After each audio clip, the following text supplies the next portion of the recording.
the Titanic, a name that evokes both wonder and tragedy. It was the largest ship ever built at the time, hailed as the unsinkable marvel of the early 20th century. In April of 1912, it set off on its maiden voyage, carrying over 2,200 passengers and crew from Southampton, England, bound for New York City. For many, it was a journey of hope and opportunity. For others, it was a symbol of luxury and opulence, a floating palace. But as we all know, that hope would be shattered just 4 days later.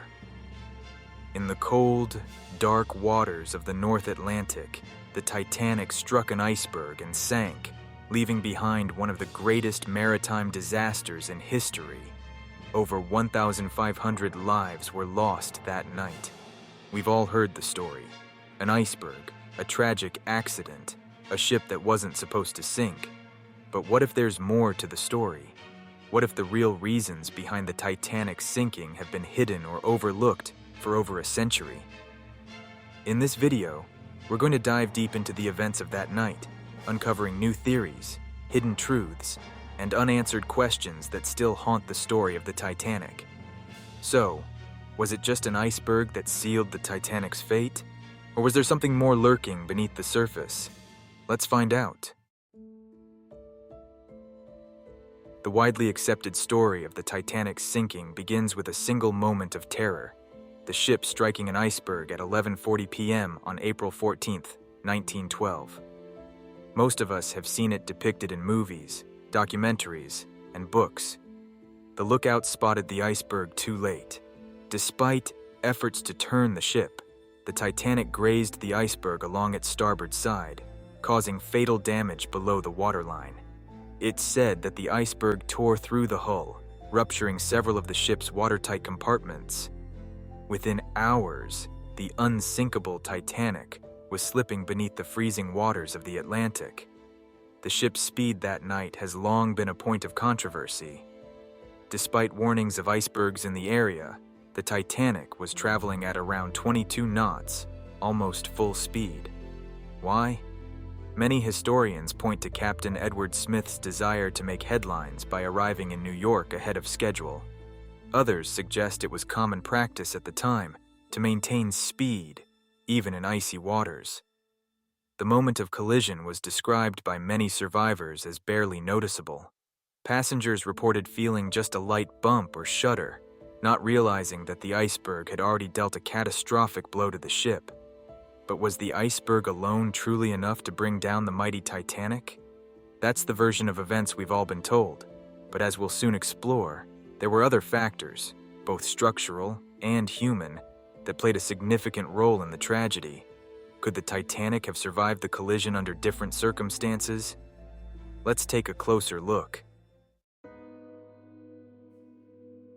We've all heard the phrase unsinkable when it comes to the Titanic, but was it ever truly deserving of that title? The Titanic was a marvel of engineering for its time, but like any machine, it wasn't without its flaws that may have contributed more to the sinking than we've been led to believe. Let's start with the ship's hull.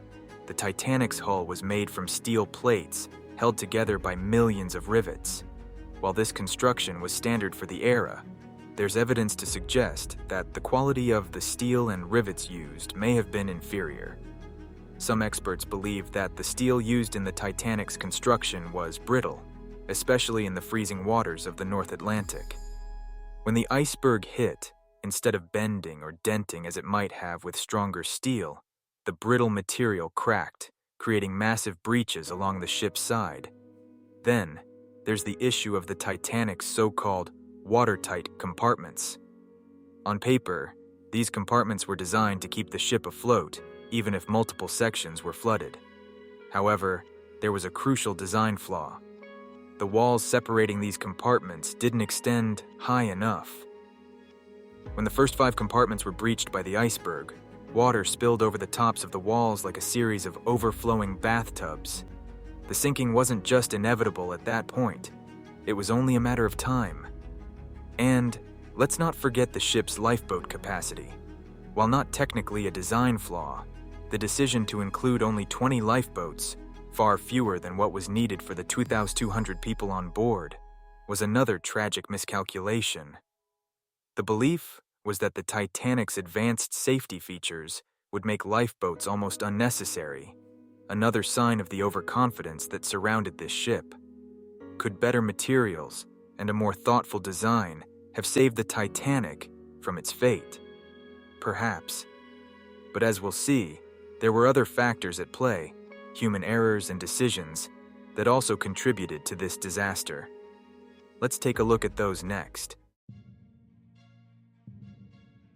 While the Titanic's design flaws may have sealed its fate, human error played a significant role in setting the stage for the disaster. Decisions made before and during that fateful night were critical, and some of them could have changed the outcome entirely. First, let's talk about speed. Despite receiving multiple warnings from other ships about icebergs in the area, the Titanic was traveling at nearly full speed, around 22 knots, as it steamed through the iceberg-infested waters. But why was this the case? Many historians believe that Captain Edward Smith, who was on his last voyage before retirement, may have been under pressure to make headlines by completing the journey ahead of schedule. Some say that Smith was confident in the ship's ability to handle the conditions, while others suggest a sense of invincibility surrounded the unsinkable vessel.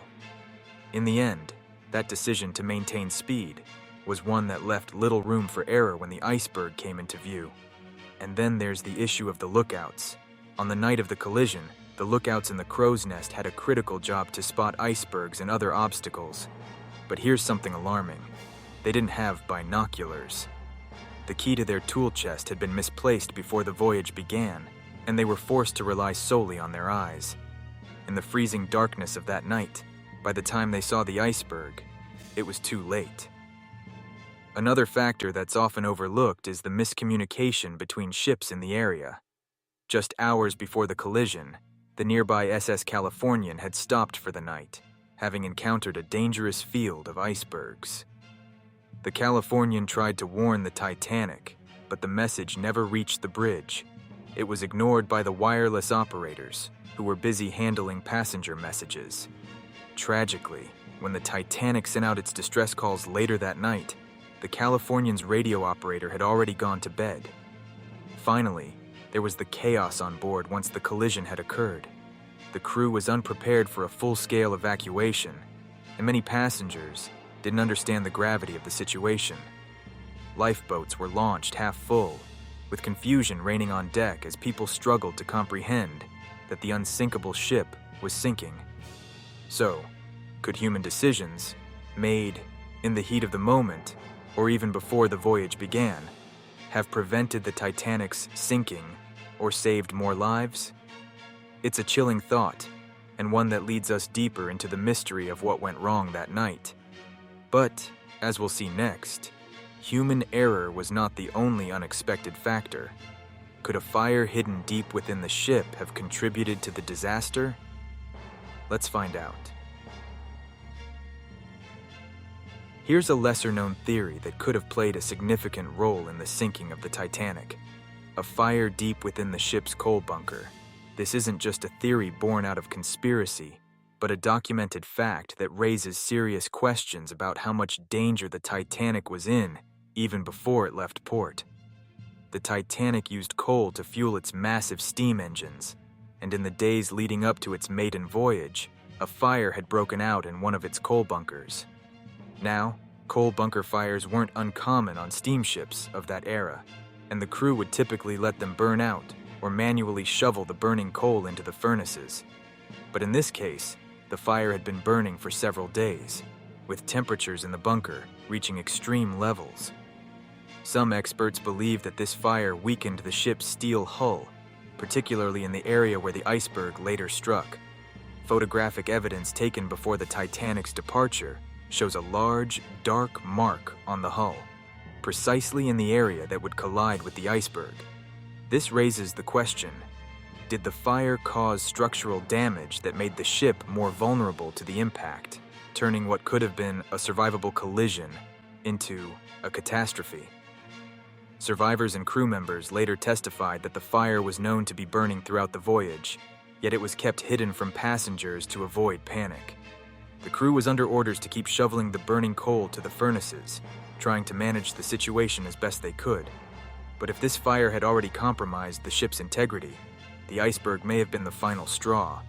So, could the Titanic have been doomed even before it set sail? Was the iceberg just the catalyst for a disaster that was already brewing deep within the ship's belly? It's a chilling possibility, and one that paints a much more complex picture of the events that night. But the iceberg, fire, and human error may not be the only factors that led to this tragic outcome. There are those who believe that something far more sinister was at play, an intentional act. Up next, we'll explore one of the most controversial theories surrounding the Titanic disaster, the so-called Olympic switch. Let's dive into the conspiracy. Now, we dive into one of the most controversial and enduring conspiracy theories surrounding the Titanic disaster, the Olympic switch. According to this theory, the ship that sank on that fateful night wasn't the Titanic at all, but her nearly identical sister ship, the RMS Olympic. Let's break it down. The Olympic was built before the Titanic, and while she was a stunning ship in her own right, she wasn't without problems. The Olympic had suffered damage during a collision with a British warship, the HMS Hawke, in 1911. Some believe that the damage was so extensive and costly that the White Star Line, the company that owned both ships, faced financial ruin. But instead of scrapping the Olympic, conspiracy theorists suggest they hatched a plan, switch the two ships, send the damaged Olympic out, disguised as the brand new Titanic, and sink it to collect the insurance money. According to this theory, the Titanic, which was in perfect condition, would have been renamed and continued to operate under the guise of the Olympic.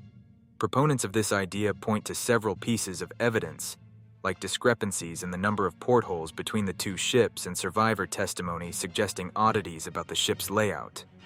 But, of course, there are many holes in this theory. For one, the insurance payout for the Titanic wasn't enough to cover the full loss of the ship.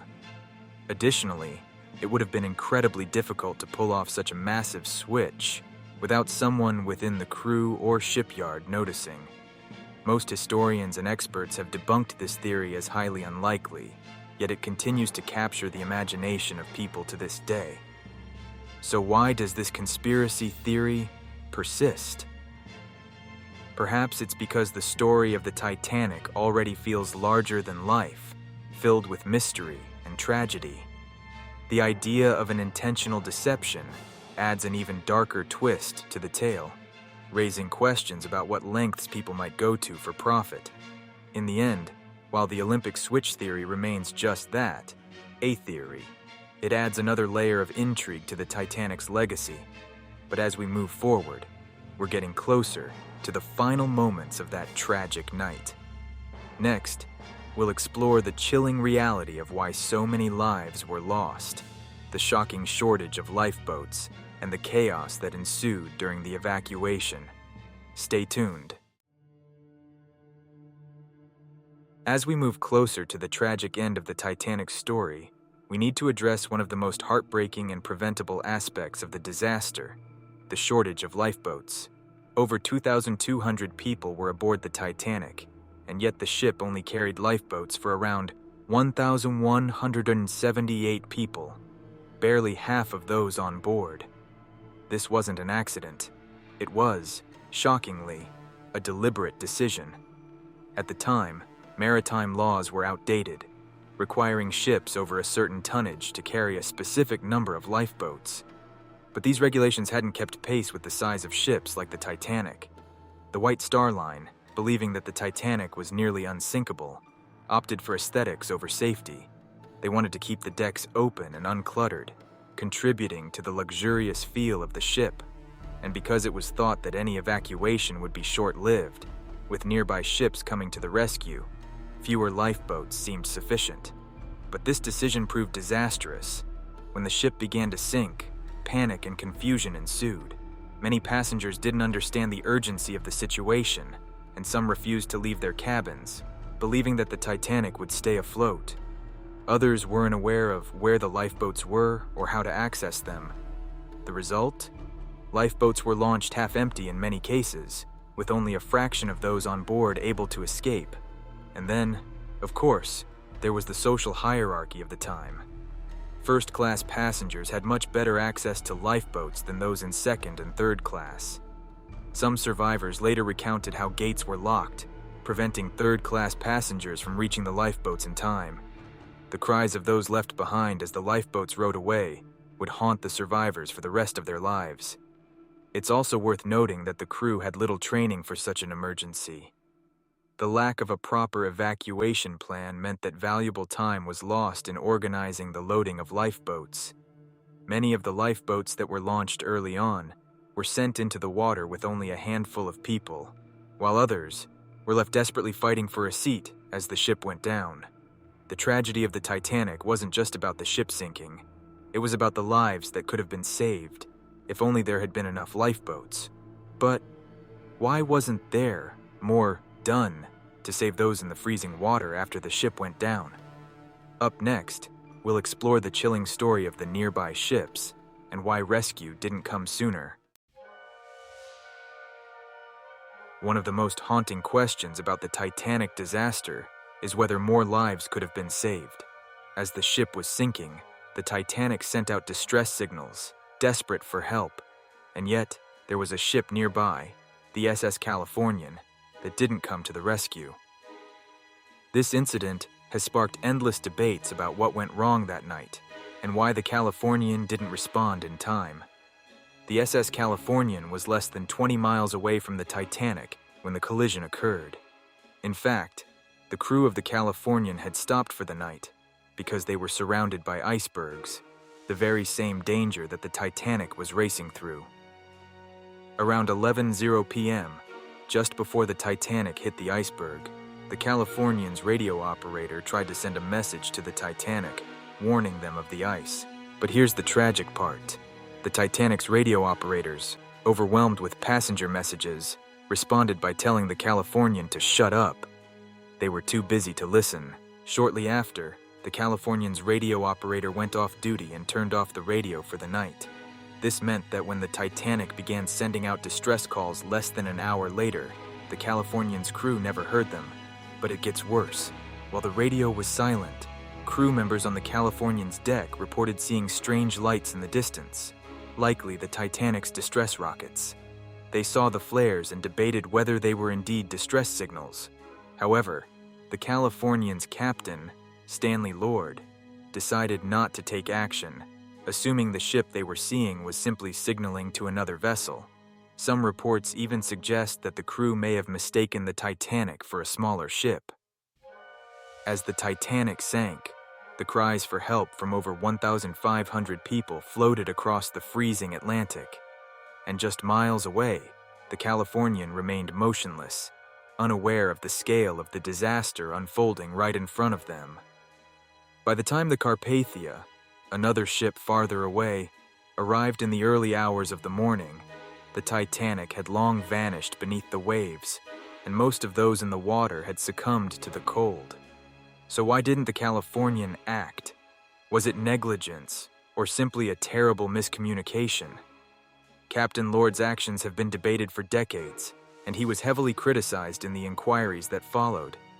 But the truth is, had the Californian responded to the distress signals, hundreds of lives could have been saved that night.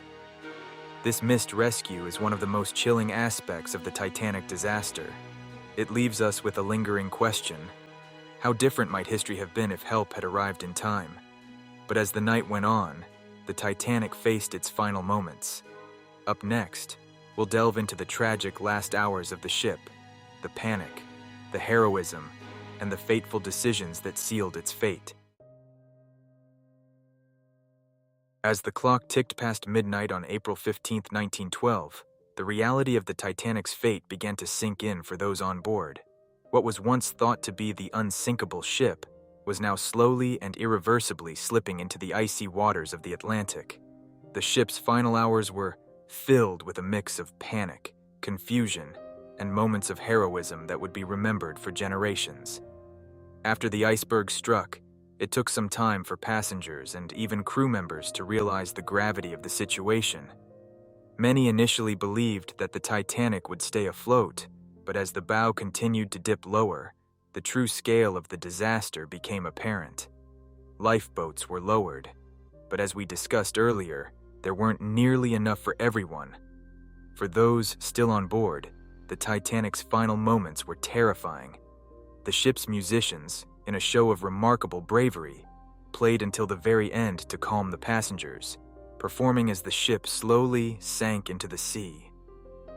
Survivors later recalled hearing the haunting strains of "Nearer, My God, to Thee" as chaos unfolded around them. Meanwhile, the crew struggled to maintain order. In some parts of the ship, people fought to reach the remaining lifeboats, while in other areas, there was an eerie calm as passengers waited for their fate. Women and children were given priority for the lifeboats, but in the confusion, some boats were launched half-empty and others were packed to the brim. In the first-class sections, many of the wealthiest passengers had already boarded lifeboats, while in third class, passengers faced barriers, both literal and social, that prevented many from escaping in time. As the ship continued to tilt forward, it began to break apart. Just after 2 a.m., the weight of the bow dragged the Titanic down, causing the stern to lift high into the air. Survivors recalled the horrifying sound of the ship splitting in two, with the bow plunging to the ocean floor and the stern remaining above water for a few more agonizing minutes. In those final moments, hundreds of passengers and crew members were thrown into the freezing waters. Despite their desperate cries for help, the freezing temperatures quickly took their toll. Many succumbed to hypothermia within minutes, leaving only a few lifeboats with survivors. It wasn't until the RMS Carpathia arrived hours later that those few left in lifeboats were rescued. Of the 2,200 people aboard, more than 1,500 perished that night, making it one of the deadliest maritime disasters in history. The sinking of the Titanic is remembered not just as a tragic accident, but as a series of small failures, oversights, and moments of bravery. It's a story that reminds us of the fragility of life and the limits of human hubris in the face of nature's power. But the aftermath of this disaster led to significant changes in maritime safety. In our final chapter, we'll look at how the Titanic changed the way ships were built and how the disaster shaped the future of sea travel. Stay with us as we explore the lessons learned from that fateful night. The sinking of the Titanic wasn't just a tragedy, it was a wake-up call for the entire world. In the aftermath of that fateful night, investigations were launched on both sides of the Atlantic, and the shocking findings led to sweeping changes in maritime safety. But what exactly did we learn from the Titanic, and how did this disaster shape the future of sea travel? One of the most immediate changes was the overhaul of lifeboat regulations. The Titanic disaster made it painfully clear that the existing laws were woefully outdated. In response, new rules required ships to carry enough lifeboats for every passenger and crew member on board, regardless of the ship's supposed safety or size. It was a change that could have saved countless lives had it been in place just a few years earlier. Another crucial reform was the establishment of the International Ice Patrol, an organization created to monitor icebergs in the North Atlantic and warn ships of any potential hazards. The Titanic had received multiple iceberg warnings, but failed to take them seriously enough. Today, thanks to the Ice Patrol and modern technology like radar and satellite imagery, ships are far better equipped to avoid the dangers that once seemed so unpredictable. The disaster also led to the adoption of 24-hour radio watch on all ships. One of the reasons the Titanic's distress calls went unanswered for so long was that nearby ships, like the Californian, had turned off their radios for the night. After the Titanic, new regulations ensured that there would always be someone listening for distress signals, day or night, on every vessel. Beyond these technical changes, the Titanic's sinking also reshaped public perception of luxury and safety. Before the disaster, there was an almost blind faith in technology and human innovation. The Titanic was the pinnacle of luxury and modern engineering, and people believed it to be virtually indestructible. But the tragedy showed the world that even the most advanced creations are vulnerable to nature's power. It was a humbling reminder that no ship, no matter how grand, is invincible. The legacy of the Titanic extends far beyond the changes in safety protocols. It became a symbol of human hubris, of the dangers of overconfidence in the face of nature. But it's also a story of resilience, heroism, and the power of collective memory. The lessons learned from that night continue to influence maritime travel today, over a century later. So, as we look back on the Titanic and the lives lost, we must remember that the disaster wasn't just about a ship hitting an iceberg. It was the culmination of many factors: human error, design flaws, and the unpredictable force of nature. And in the end, it's a story that continues to captivate us because it reminds us of our shared vulnerability and the importance of learning from the past. As we come to the end of our deep dive into the Titanic's tragic sinking, we're left with one final question. Was it really just an iceberg that brought down the Titanic, or was it a combination of human error, design flaws, and unforeseen circumstances that sealed its fate?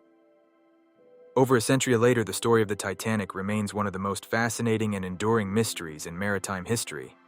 We've explored the iceberg collision, the design flaws that made the ship more vulnerable than it seemed, the fateful human decisions that led to tragedy, and even the more controversial theories, like the fire in the coal bunker and the Olympic switch.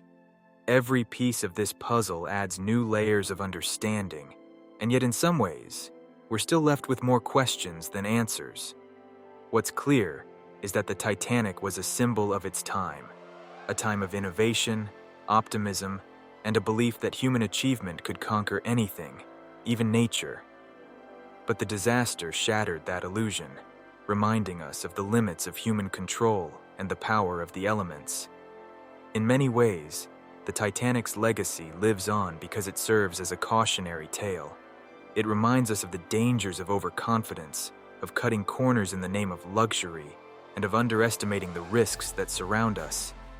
But beyond the lessons and the blame, the Titanic is also a story of human endurance. The bravery of the crew, the musicians who played until the end, the passengers who gave up their spots on lifeboats to save others. These are the stories that resonate deeply with us today. They remind us that even in the face of disaster, humanity shines through. As for the unsolved mysteries and conspiracy theories, they continue to fuel our curiosity. Whether it's the theory of the Olympic switch or the idea that the fire played a larger role than we once thought, these lingering questions keep the Titanic story alive in the popular imagination. In the end, the Titanic is more than just a sunken ship. It's a symbol of human ambition, of the forces we cannot control, and of the resilience we show in the face of catastrophe. The story will continue to captivate, intrigue, and inspire future generations, just as it has for over 100 years. Thank you for coming on this journey with me, uncovering the hidden truths and exploring the mysteries behind the Titanic's sinking. If you enjoyed this video, make sure to hit that like button, subscribe for more deep dives into history's greatest mysteries, and leave a comment with your thoughts. What do you believe was the true cause of the Titanic's downfall? Was it just an iceberg or something more?